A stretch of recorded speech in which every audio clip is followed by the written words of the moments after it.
lounging in the Warrens. "Smells like wet dog," Nix said, just to say something. "Bah," Egil said, and raised his hammers as if he could smite the offending stink with them. "It smells like a diseased dog that bathed in the dead mire and then rolled in its own shite. I'd breathe deep the smell of a merely wet dog."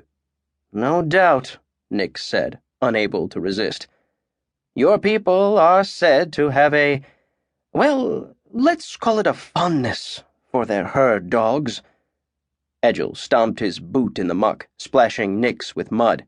"These are new trousers," Nix protested. "My people are likewise said to be impatient with sharp words from small men with dull minds."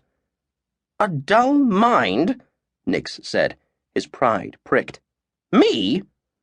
Egil shrugged under a wet cloak that hugged his mountainous form. "If it's apt.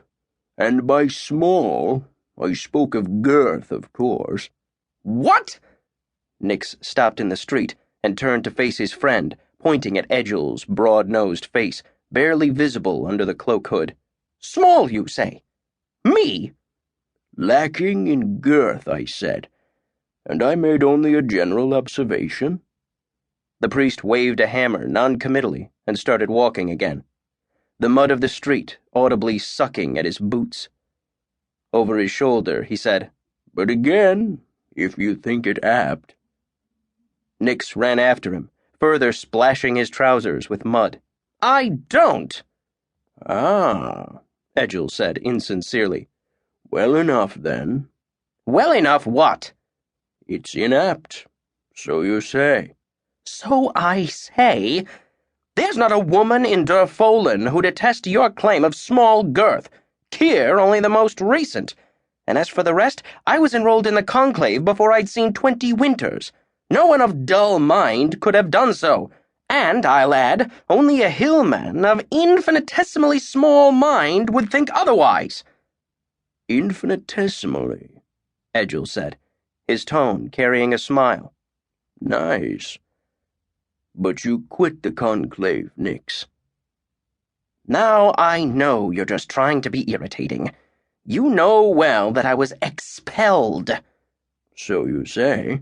"So I say?" Nix stomped his own boot in the muck, trying to splash Egil, but instead spattering himself with mud. He cursed, and the priest ignored him. "So I say? That's what you say?" "So you say. That's what I say."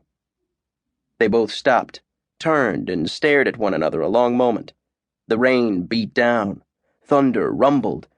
Each broke into a grin at the same moment.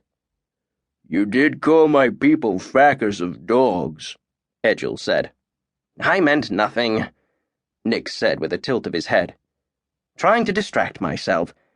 And it warranted a rebuttal, I concede. But small of prick and dull of mind? One or the other would be fair, but both? That's bringing a blade to a fistfight." Egil nodded. "Fair point. Apologies. I meant neither, of course." "Apologies, likewise," Nix said. He checked the sky, their surroundings. "Let's just get this over with." He walked on, and Egil fell in beside him. "Aye," the priest said. "What is it that we're looking for?" "A good spot." "There's under an hour remaining." "I know." Nix ticked away the moments in his mind as he sought a likely intersection, searching for promising alleys. Egil hung one of his hammers from a loop on his belt, took out a pair of dice from a belt pouch, and shook them as he walked, the sound barely audible above the beat of the rain. Colvin's light was visible low on the horizon, though the cloud cover turned it into a shapeless silver smear. Minir, the smaller, green moon of mages, would rise within the hour. Nix had to have everything prepared before that. "Facking rain," Egil said from the depths of his cloak. "This is a night for Gad's ale and fish stew." "It is," Nix agreed absently, eyeing the surroundings. "I blame you for my lack of drunkenness and the empty belly." "Me?" "Of course you," Nix said.